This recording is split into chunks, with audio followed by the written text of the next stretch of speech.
बचपन में आपके मन में कई सवाल आते होंगे जिनके उत्तर कोई नहीं दे पाता होगा। पर आज मैं आपको एक ऐसे ही अजीब सवाल का उत्तर देने वाली हूँ जो हर बच्चा और उत्सुक इंसान जानना चाहता है। क्या आपने कभी सोचा है कि क्या होगा अगर पृथ्वी के सभी समुद्र एक पल के लिए गायब हो जाएं तो? क्या हम इससे बच पाएंगे या क्या पृथ्वी दोबारा समुद्र को बना सकती है? आइए जानते हैं। पर उससे पहले मैं आप सभी लोगों से रिक्वेस्ट करूंगी कि जिन लोगों ने अभी तक मेरे चैनल को सब्सक्राइब नहीं किया है वो प्लीज़ उसे ज़रूर सब्सक्राइब करें और बगल में दिए गए नोटिफिकेशन बेल को क्लिक करना बिल्कुल ना भूलें। तो चलिए स्टार्ट करते हैं। पूरी पृथ्वी का 70% हिस्सा महासागरों और समुद्रों ने घेर रखा है। ये इतना ज़्यादा है कि पृथ्वी के हर इंसान के हिस्से में इतना पानी आ सकता है जितना उसकी कल्पना में भी नहीं समा सकता। पर ये समुद्र का पानी कई जीवों का घर भी है और साथ में पृथ्वी पर बनते मौसम भी इसकी वजह से होते हैं। तो क्या हो अगर हम इसी पानी को गायब कर दें? अगर हम एक क्रिकेट के मैदान जितना छेद बनाकर समुद्र के पानी को बाहर निकालें तो हमें सैकड़ों हजारों साल लग सकते हैं। वास्तव में महासागरों में बहुत बहुत पानी है। एक अनुमान के मुताबिक पृथ्वी के समुद्र 1 अरब क्यूबिक किलोमीटर पानी को स्टोर करके रखते हैं, जिसका मतलब है कि 1 किलोमीटर के वॉल्यूम में 1 अरब लीटर पानी।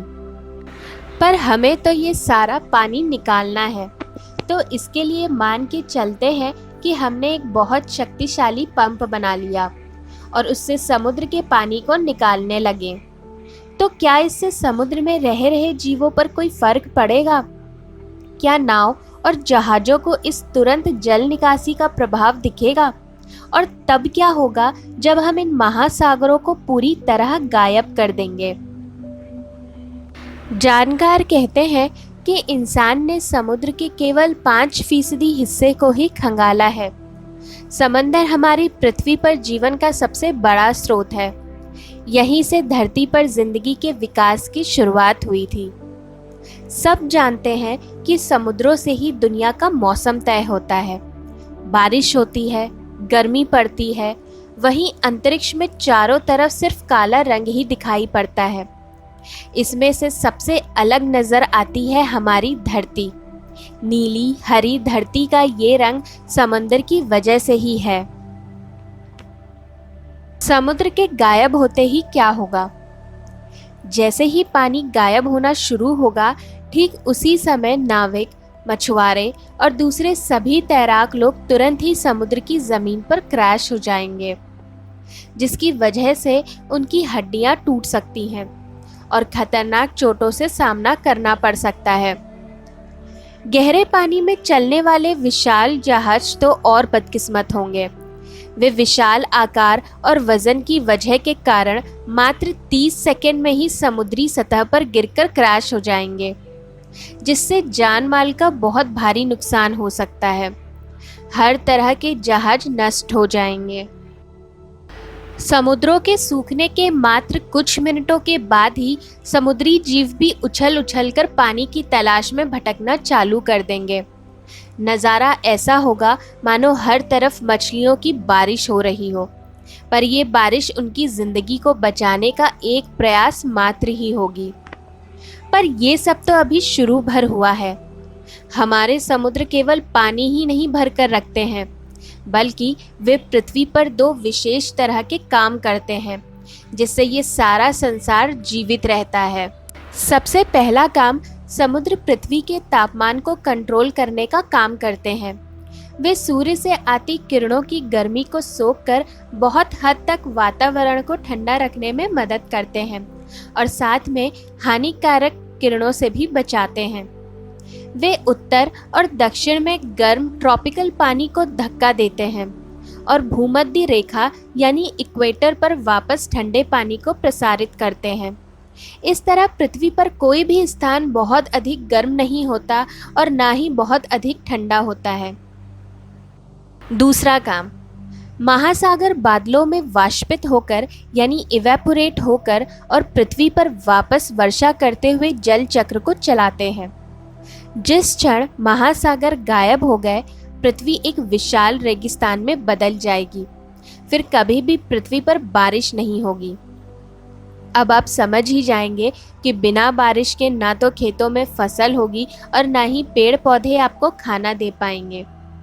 पर रुकिए, भले ही महासागरों का पानी सूखा है, पर अभी भी हमारे पास कई झीलें, नदियाँ और झरने हैं जो लोगों की मदद कर सकते हैं।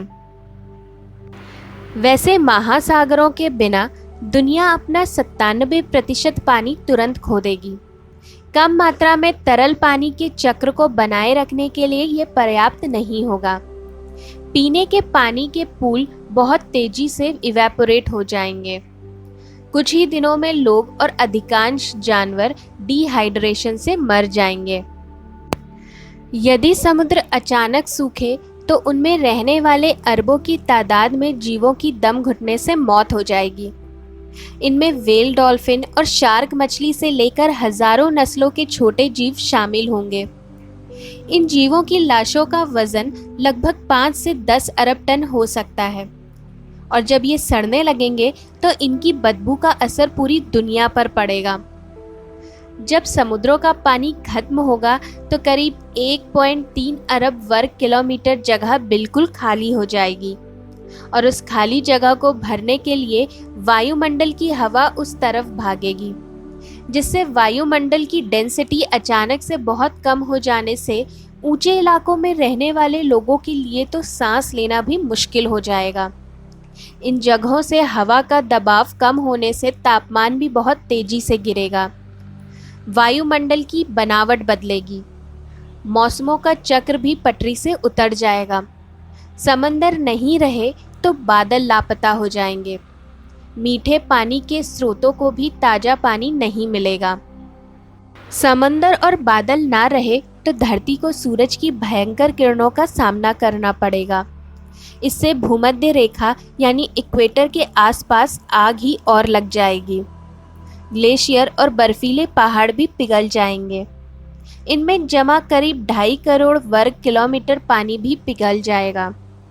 समुद्र में मौजूद काई और इस तरह के कई पौधे आज की तारीख में धरती की कुल 2/3 ऑक्सीजन पैदा करते हैं। ये वायुमंडल में मौजूद कार्बन को भी सोखते हैं। समंदर ना रहे तो ये पौधे भी खत्म हो जाएंगे। इससे धरती पर ऑक्सीजन की मात्रा अचानक से कम हो जाएगी और कार्बन डाइऑक्साइड की तादाद बड़ी तेजी से बढ़ेगी। बारिश नहीं होने से हरियाली कम होगी। तापमान बढ़ने से बड़े जंगलों में भयंकर आग लगने से और ज़्यादा कार्बन डाइऑक्साइड पैदा होगी और ऑक्सीजन कम होगी। समंदर खत्म होने से खाने पीने के संसाधनों की भारी कमी हो जाएगी। जो ताकतवर होगा वो इन सीमित संसाधनों का उपभोग कर लेगा। कुल मिलाकर हालात ऐसे बनेंगे कि हमारी धरती भी बहुत से ग्रहों की तरह जीवन के लायक नहीं रह जाएगी। तब शायद कुछ छोटे छोटे बैक्टीरिया और दूसरे ऐसे ही जीव धरती पर बचेंगे।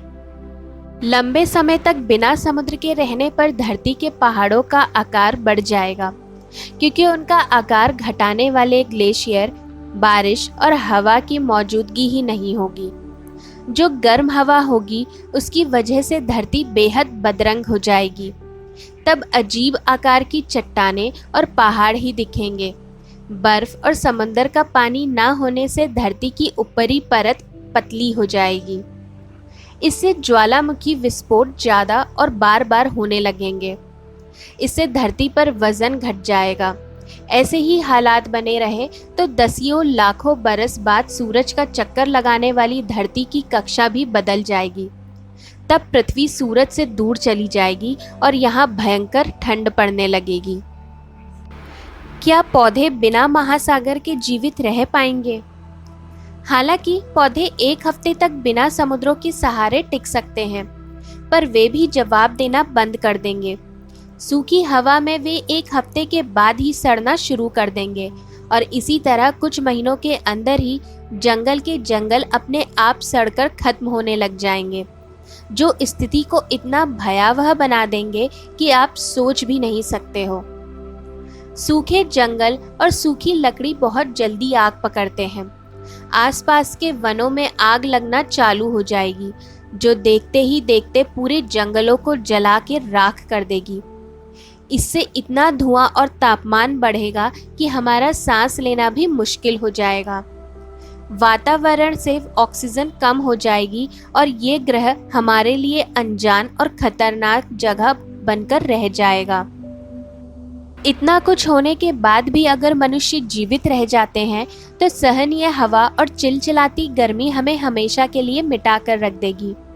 पृथ्वी एक धधकता हुआ आग का गोला बन के रह जाएगी, जो कुछ और नहीं बल्कि शुक्र ग्रह जैसे बन जाएगी। यहाँ का तापमान इतना ज़्यादा हो जाएगा कि कभी पानी का नामो निशान ही नहीं रहेगा। इसके बाद पृथ्वी पर जीवन की हर एक इकाई भी खत्म होकर विलीन हो जाएगी।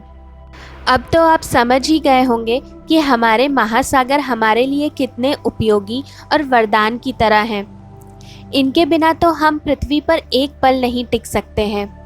मौसम की देख रेख, वातावरण के तापमान को संभालना, ये सभी काम हमें समुद्रों और सागरों पर छोड़ देने चाहिए और हमें जिम्मेदारी लेनी चाहिए कि हम ना तो उन्हें कभी गंदा करेंगे और ना ही उनमें रहने वाले जीवों का शिकार करेंगे।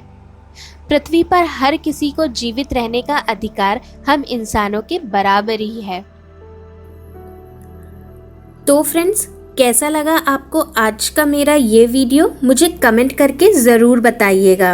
और अगर आपको ये वीडियो पसंद आया हो तो प्लीज़ मेरे चैनल को सब्सक्राइब, लाइक और शेयर करना ना भूलें।